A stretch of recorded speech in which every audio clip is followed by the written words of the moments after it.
Berdikari Kopi itu aku beli istilahnya namanya secara nama. Jadi waktu itu aku hanya punya modal tapi nggak punya nama. Nah, Berdikari Kopi ini udah ada sejak tahun 2017. Udah ada di tahun 2017 udah buka, terus di tahun 2020 aku akuisisi kurang lebih kayak gitu. Tapi kalau Berdikari Kopi itu ya mungkin kayak ya namanya adalah berdiri di atas kaki sendiri. Jelas kita punya tempat yang kecil. Kita harus berpikir gimana caranya untuk bisa okupansi secara konsumennya besar gitu kan. Nah, itu tantangan pertama. Jadi waktu itu cuma kapasitasnya mungkin hanya 16 orang lah sekali waktu. Berarti dikit banget kan 16 orang sekali waktu. Nah, terus itu yang pertama. Yang kedua, di awal-awal itu aku buka bulan Maret tanggal 4. Maret tanggal 10 itu Covid. Maret tanggal 14 itu Covid. Wah, udah 1 tahun ke depan Covid. Itu tantangan besar. Ada di barista tuh total ada 5 orang, di manajemen ada 4 orang. Ya, barista tuh ya udah dia yang pegawai itu yang di front liner. Di manajemen itu ada kepalanya mereka semua. Terus ada marketing juga. Terus ada head manager, general manager satu. Berarti Mas sebagai owner nggak gabung ke dalam manajemen itu ya? Nah, jadi Berdikari Kopi ini dinaungi oleh PT ku. Dan dulu aku malah di sini, tapi setelah aku dengan PT apa jadi PT. Nah, jadi aku udah menitipkan orang di dalam sini untuk pengelolaan berdasar dari pengalaman kerja ya. Jadi aku punya pengalaman kerja itu di tahun 2017 sampai 2020 aku pernah kerja di Starbucks, aku pernah kerja di Restoari. Ya kami di Jogja kamu udah sebagai barista. Nah, dari situ aku punya lah inventarisir menu kan yang aku pikirkan. Jadi aku ketika buka di tahun 2020 ya aku hanya eksplorasi rasa. Berarti menu-menu dari kafe ini semuanya Semua ada semua. Berdikari Kopi ini salah satu kedai kopi yang buka pagi dari jam 8 sampai jam 11 malam. Beberapa kedai kopi baru buka jam 10, baru buka jam 1. Kita udah buka dari jam 8 pagi itu. Terus mungkin kalau secara tempat kita juga ya cukup luas lah. Jadi kita ada 3 area, sini, atas, sama indoor. Terus kalau secara menu ya itu sudah subjektif ya sebenarnya. Tapi jadi kalau aku membuat menu itu pasti creamy, soft gitu. Jadi menurutku itu salah satu keunggulan produk. Yang lainnya kebanyakan kedai kopi itu kalau minum kopi susu itu pasti pahit, strong gitu. Kalau aku lebih ke creamy, soft kayak gitu. Jadi aku lebih suka kopi-kopi yang nyaman. Itu menurutku keunggulan juga untuk orang-orang yang pertama kali masuk ke dunia kopi. Terus secara harga juga kita bisa dibilang affordable. Nggak tinggi juga gitu loh. Nggak di angka 20, kita harga dasarnya masih ada di harga 15, 20 kayak gitu. Pasar kita jelas murni di mahasiswa pertama, di segmen kedua di masyarakat umum lah, area sekitar, di segmen ketiga baru kantoran. Jadi biasanya take away itu orang-orang kantor. Ada online ada offline ya. Online jelas kita pakai Instagram, TikTok, Facebook, Google Maps.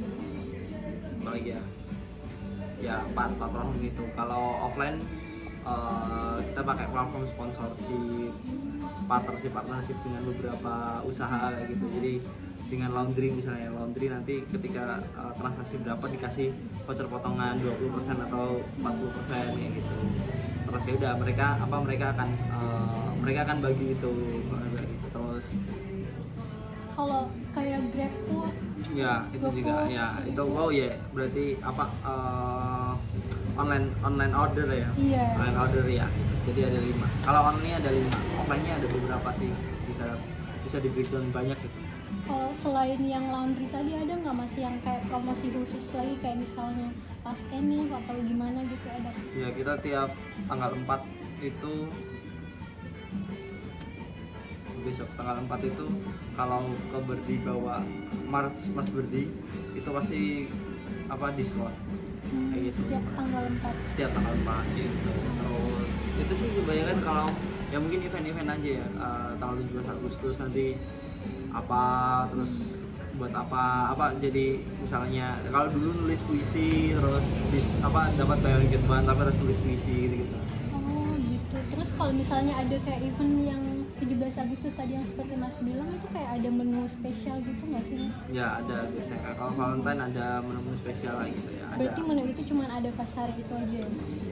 Biasa 1 bulan. Kalau cuma 1 hari kan sayang ya. Iya. Kan ini kita beli bahan juga butuh Iya. biaya kan. Jadi 1 bulan biasanya masanya. Di tahun 2021 aku sempat ada tambahan dari bank. Jadi mitra sama bank lah. Jadi temenku punya target. Jadi aku ya udah pinjam 10 juta. Terus sisanya uang pribadi lagi. Kalau sistem pencatatan keuangannya Mas? Pakai semi otomatis gitu. Jadi kita ada form di Google Sheet ya, kita pakai Google Sheet, laporan hariannya, sama kita ada pakai kayak form kertas gitu di CRM ya, Customer Relationship Management ya. CRM jadi ada tahapannya ya. Yang pertama jelas, misalnya tahapan pertama yang harus kita capai adalah awareness. Nah kan ada banyak nih orang-orang belum tahu kan. Nah biar tahu beri gimana, biar kita pakai ads. Kita pakai ads, paid ads, atau ya kita ngaktifin Instagram gitu kan untuk menjaga pasar baru. Nah ketika kita lagi ads ini kita berbarengan biar mereka awareness untuk jadi konsumen ya kan, awalnya awareness biar mereka tertarik. Nah caranya adalah kita ada promo di 3 platform, Shopee Food, GoFood sama GrabFood. Jadi otomatis kalau mereka nge-ads mereka akan penasaran kan, customer journey kan, oh kamu lihat aku dapat iklan berdi gimana tuh di sini, kamu cobalah melihat di aplikasi, biasanya pasti kayak gitu, pasti lihat di aplikasi Shopee atau apa, kok enak nih, kok kurang kayak gitu. Akhirnya dia beli check out. Jadi karena aku diskon juga. Nah ketika ketika mereka beli kayak misalnya tadi ada Shopee gitu aku kasih voucher, otomatis dia akan datang untuk menukarkan voucher itu. Nah kayak gitu. Itu kalau dari orang biasa menjadi konsumen. Nah terus kalau udah jadi konsumen biasanya yang pertama attitude itu penting banget.